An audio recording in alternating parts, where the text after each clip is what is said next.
Salve galera, como é que vocês estão? Espero que vocês sejam bem, sejam muito bem-vindos a mais um vídeo aqui do canal. Hoje nós vamos estar atendendo o pedido do Guilherme Alves. O Guilherme Alves pediu para a gente comentar sobre Gor, o carniceiro dos deuses. E como aqui o pedido de vocês é sempre, né, é sempre que possível, muito atendido, eu fui atrás de umas pesquisas e nós vamos falar hoje sobre o Gor. Eu espero que você, Guilherme Alves, esteja nos assistindo. Um abraço aí, um salve especial para o Guilherme Alves, que pediu esse vídeo. E para vocês que quiserem pedir, também deixem os seus pedidos aí nos comentários, porque sempre que a gente pode, a gente está atendendo. Antes de ser conhecido como o carniceiro dos deuses, o flagelo dos deuses ou o inimigo dos deuses, o Gor era um devoto desses mesmos deuses. Isso mesmo, ele era um devoto. Ele era alguém que vivia num planeta sem nome, a gente não tem informação de qual é o nome do planeta que vivia, e era um pai de família. Ele tinha esposa e filhos. E ele vivia sempre orando, pedindo a seus deuses um tipo de salvação, já que seu povo vivia em extrema miséria e fome. E ele vivia constantemente em estado de oração. Sua família, esposa e mulher, esposa e filhos, morrem devido a essa miséria e a essa fome.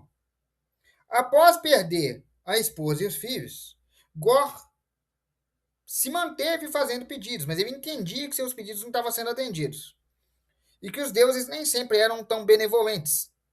Então ele encontrou com um desses deuses, certo? Ele encontrou com um desses deuses. E esse deus do panteão dele lá, quando foi questionado do porquê que acontecia tanta miséria com o seu povo, ele riu, gargalhou na cara do Gor, dizendo que a miséria e a fome eram coisas dos mortais, não eram problemas dos deuses. O Gor ficou extremamente irritado, mas ele não podia fazer nada. O cara era uma divindade, ele era um humano. Então passou um tempo e ele encontrou uma batalha entre dois deuses do panteão deles lá. E um desses deuses pereceu. E sobre o cadáver do deus que pereceu estava a necroespada. Gor se aproximou e tomou posse da necroespada para si. E assim nasceu o carniceiro dos deuses. O Gor, ele não tem poder algum, ele é um indivíduo comum, ele é um mortal dentro do seu próprio planeta. O que deu poder a ele foi a necroespada, um artefato que ele encontrou no cadáver de um dos deuses e tomou posse. Mas o que é a necroespada, João? Calma que eu vou te explicar. A necroespada é uma espada, obviamente, como o nome já disse, mas não é uma espada comum, de fio, lâmina e punhal. Não, é uma espada feita e envolta na própria escuridão, criada nas sombras, e uma das armas mais antigas do multiverso da Marvel, criada pelo deus dos simbiontes Gnu. O deus dos simbiontes forjou essa espada baseado na própria escuridão e na devastação, ou seja, ela é a sombra viva, ela é a manifestação da escuridão. E ela é capaz de ferir gravemente até matar deuses.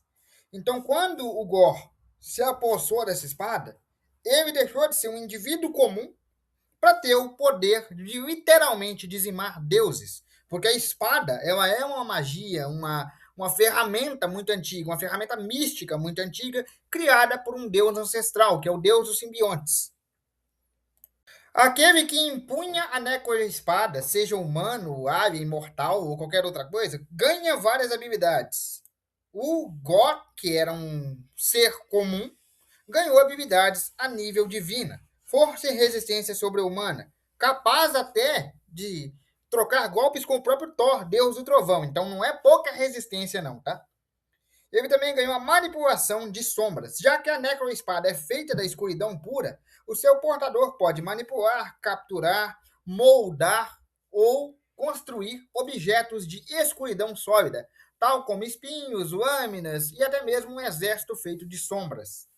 Ele é literalmente o portador da sombra. E além disso, ele possui imortalidade e regeneração. Enquanto o indivíduo estiver ligado à necroespada, ele é incapaz de morrer, sendo capaz de se regenerar dos maiores e mais fatais ferimentos em décimos de segundo. Além disso, ele também não pode ser morto pela ação do próprio tempo, enquanto estiver ligado à necroespada, porque enquanto existir escuridão, seu portador viverá. E também temos a capacidade de teleporte, praticamente, porque ela permite que ele se mova livremente pelo espaço sem a necessidade de respirar. Ele se move a velocidades supersônicas, quase um teleporte, sem a necessidade de respirar, ou seja, ele se pode mover no vácuo do espaço. E tudo isso por causa da espada. Entenda, não é o Gore, é a Necroespada. O portador da Necroespada tem esses poderes. Poderia ser qualquer pessoa, poderia ser o Joãozinho da mercearia, não precisava ser o Gore, não.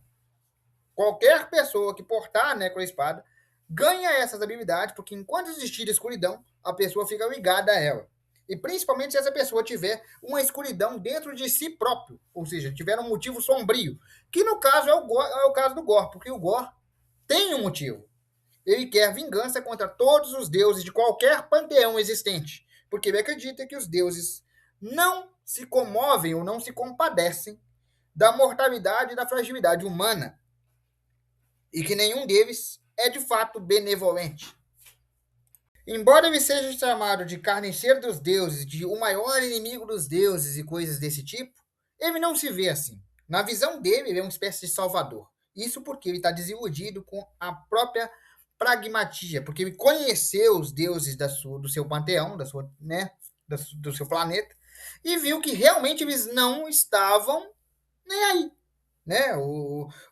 A população, os mortais daquele planeta sofriam com miséria, fome, com tudo enquanto é tipo de coisa, rezavam, né? Faziam orações para aquele tipo de panteão ali, e mesmo assim parece que aqueles deuses não estavam nem aí. E quando o Thor, que é o filho de Odin, que é um dos heróis ali, resolveu atender os pedidos daquela população e resolveu realmente fazer o que se deve ser feito, o nosso amigo Gore se viu numa espiral, né? Que ele tinha que eliminar todos os deuses de qualquer panteão e tal, e coisa e tal. E a Necroespada deu a ele essas habilidades, essas possibilidades. Então ele não se vê como um vilão, ele se vê como uma espécie de libertador dos mortais, né? Digamos assim. Porque ele não enxerga que de fato possam existir deuses benevolentes. E nós sabemos que existem, né? Tanto na própria Marvel quanto na DC, enfim. Mas por causa da experiência pessoal dele, ele não se vê como um vilão. E o mais interessante aqui é que a Necroespada poderia cair na mão de qualquer pessoa, qualquer indivíduo. Que ela daria poderes a qualquer indivíduo. Não é o Gore que é super poderoso, é a espada. Bom, basicamente a negligência de seres superpoderosos criou um assassino superpoderoso com sede de vingança e justiça. Bom, galera, eu vou ficando por aqui. Espero que vocês tenham gostado. Um abraço, fique com Deus e até a próxima. Eu espero também que você que fez o pedido tenha gostado. Afinal de contas, esse vídeo foi dedicado ao pedido que você fez. E vocês que quiserem fazer o pedido, quiserem deixar aí nos comentários, façam como ele fez, tá? Deixem aí a sua sugestão de vídeo. Se for possível, se for plausível, a gente vai atrás e faz um vídeo o mais breve possível, tá? Você viu que demorou uns dias, mas assim que a gente consegue, a gente traz. Bom, eu vou ficando por aqui. Espero que vocês tenham gostado. Um abraço, fique com Deus e até a próxima. Lembrando que tem o link do Instagram na descrição. Segue a gente lá para não perder nenhuma novidade, porque tem coisa que não dá para postar em vídeo, mas acaba virando notícia por lá.